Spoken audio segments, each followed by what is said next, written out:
자, 지금부터 본격적으로 얘기 시작해 보죠. 첫 번째 사건 어떤 내용입니까? 네, 경기도 평택에서 필리핀 국적의 30대 여성이 체포가 됐습니다. 나체 상태로 40분 동안 도심을 걸어다니다가 신고를 받고 출동한 경찰에 체포가 됐는데요. 지난 5일 오전 7시 반쯤, 그러니까 아침 7시 반쯤이었습니다. 알고 보니까 이 여성은 큰 범죄를 저지른 뒤였습니다. 자, 그러면은 그 주택, 경기도 평택시 횡성읍의 한 주택에서 무슨 일이 있었던 것이냐? 손 변호사님. 네. 이 여성이 이제 밖으로 나온 그 집에서 이제 미국 국적의 7살 아이가 울면서 뛰쳐나온 겁니다. 예. 그래서 그 인근 주민이 이 소리를 들은 거죠. 네. 그래서 이게 무슨 일이냐 물어봤더니 집에서 동생이 죽은 것 같다고 얘기를 한 거예요. 그래서 예. 집 안으로 들어갔더니 실제로 동생, 이제 3살짜리 아이가 숨진 채로 발견됐습니다. 그래서 이 큰아이가요, 동생에 대해서 이렇게 말을 한 거죠.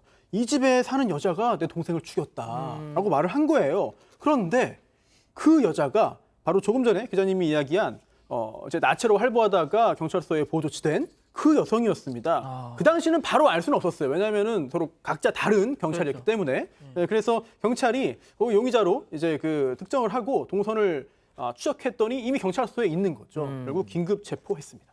알겠습니다. 자, 그러면 이쯤에서 이번 사건 체크포인트 짚어보죠. 아이 몸에 악령이 들어와서 뭐 저런 얘기를 했던 모양인데, 자, 양 변호사님, 그러면은 순순히 범행을 인정했습니까, 이 여성? 인정했습니다. 이 가해 여성이 이제 이 아이들이 주한미군 부부의 자녀들이라고 하는데 가해자 여성과 알고 지내는 사이였고 이전에도 아이들을 맡긴 적이 있었다라고 해요. 그러니까 또 아이들을 맡겼다가 이런 처참한 일을 겪은 건데 이 자백을 하면서 아이 몸에 들어와 있는 악령을 쫓기 위해서 그런 일을 저질렀다라고 하면서요. 또 이제 옷을 벗고 거리를 활보하다가 잡혔잖아요. 교회에 가기 위해서 옷을 벗고 있었다라는 도저히 이해할 수 없는 그런 설명을 했습니다. 송 기자, 혹시 뭐 술에 취한 상태였던 거예요? 네, 그게 의심이 됐는데 본인이 술 2잔 정도를 마셨다고 진술을 했다고 합니다. 하지만 경찰에 따르면 만취한 상태는 아니었다고 하고요. 그러면 이게 뭐 마약을 한 상태인가 의심도 됐는데 마약 간이 검사를 해보니까 마약을 투약한 상태도 아니었다고 합니다. 그러니까 음성 결과가 나왔다고 합니다. 그렇군요. 자, 다시 한번 정리하면 지인의 아이를 맡아달라는 이 지인의 자녀를 살해하고 그 직후에는 뭐 다 벗은 채로 거리를 활보했습니다. 그래서 너 뭐하냐 그랬더니 교회를 가려고 했다.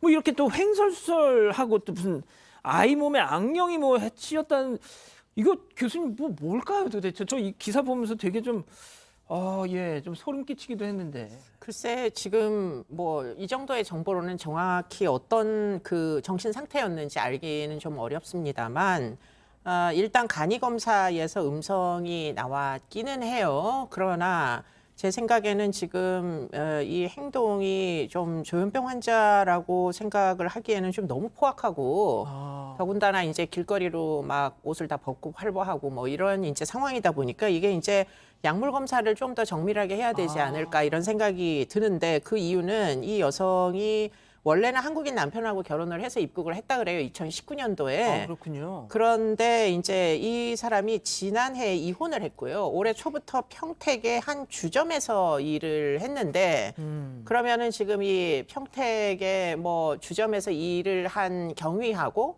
지금 이 뭐 이렇게 외연화된 이런 증상들하고 관련성이 있겠느냐 하는 부분에서 좀 예의주시를 해야 될 것 같습니다. 만약에 이 사람이 조현병이 심하고 이렇게 액팅아웃하는 이런 증상들이 있었으면은 애당초에 이 그 주점에서 일을 아마 못했을 거거든요. 그런데 아마도 주점에서 일을 하기 시작한 걸 보면은 별다른 어떤 정신 이상 반응이 없었기 때문 아니겠느냐. 그러면 결국에는 그것 외에 어떤 다른 영향을 주는 물질에 노출이 되어서 지금 이런 식으로 행동한 건 아닌가, 그런 생각도 심지어는 들 정도이고요. 그렇기 때문에 이제 병력 당연히 확인해야 될 거고 약물에 대한 정밀 검사 다시 해야 될 겁니다. 손 변호사님, 그럼 지금 경찰에서는 어떻게 보고 있나요, 이게? 네, 지금 이해하기 힘든 범행의 어떤 배경들, 원인들 여러 가지 가능성이 있습니다만 경찰은 일단 그 중에서도 종교를 좀 들고 있습니다. 물론 뭐 확정된 게 아니고요. 앞으로 이제 조사를 하고 수사를 해야 되는 거지만 이 가해자가 종교에 심취해서 이런 행동을 벌였을 수도 있다. 이런 의심을 하고 있는 겁니다. 특히 이 사체, 죽은 아이의 그 사체의 귀 부분에서 물린 상처가 발견됐어요. 물론 이 물린 상처라는 게 아주 다양한 동기와 배경과 상황에서 발생할 수가 있는 거지만 이 경찰은 현재 이 가해자가 혹시 이 종교에 기반해서 특정한 의식을 치르는 과정에서 혹시 귀를 깨문 거 아니겠느냐라는 추측도 하고 있습니다. 경찰은 일단 사체에 대한 부검을 통해서 정확한 사인을 밝혀내고 또 새로운 단서를 확인할 수 있기 때문에 국과수에 부검을 의뢰한 상태입니다. 양 변호사님, 보통 이렇게 외국인들이 자행하는 어떤 범죄가 벌어지면 많은 분들이 이거 국내에서 처벌 제대로 안 받고 그냥 추방되는 거 아니냐 뭐 이렇게 또 우려하시는 분들 계시거든요. 대한민국 대한민국 영토 안에서 저지른 범죄에 대해서는 대한민국 형법을 적용을 받고요. 간혹 이제 특정한 그 종교적인 이유 이런 것 때문에 수감 생활을 하기가 어려운 경우가 있습니다. 그럴 때는 특별히 요청을 해서 그 기간을 자국의 교정시설에서 보낼 수 있도록 해주는 경우는 있습니다. 그렇군요. 네. 자, 교수님, 근데 저는 이 사건이 일단 아이를 둘을 맡겼어요. 이 7살짜리 아이와 이번에 세상을 떠난 이 3살짜리 아이 둘을. 근데 왜 형은 건드리지를 않고 또 이 3살짜리 아이만 건드린 이것도 되게 좀 의아하고 말이죠. 네, 그냥 뭐 일상적인 어떤 아동 학대로 보기에는 지금 뭔가 좀 개연성이 떨어진다. 그래서 아마도 뭐 지금 종교 얘기까지 들먹거리는 거 아닌가 이런 생각이 들기도 하는데요.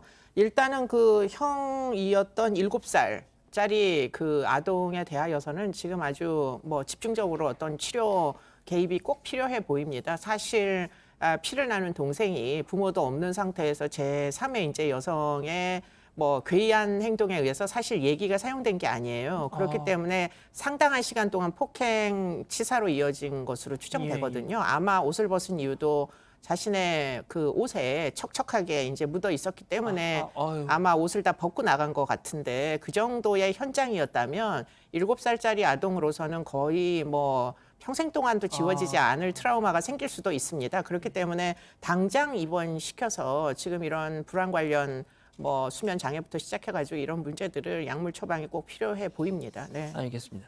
자, 첫 번째 사건 이렇게 정리하고요.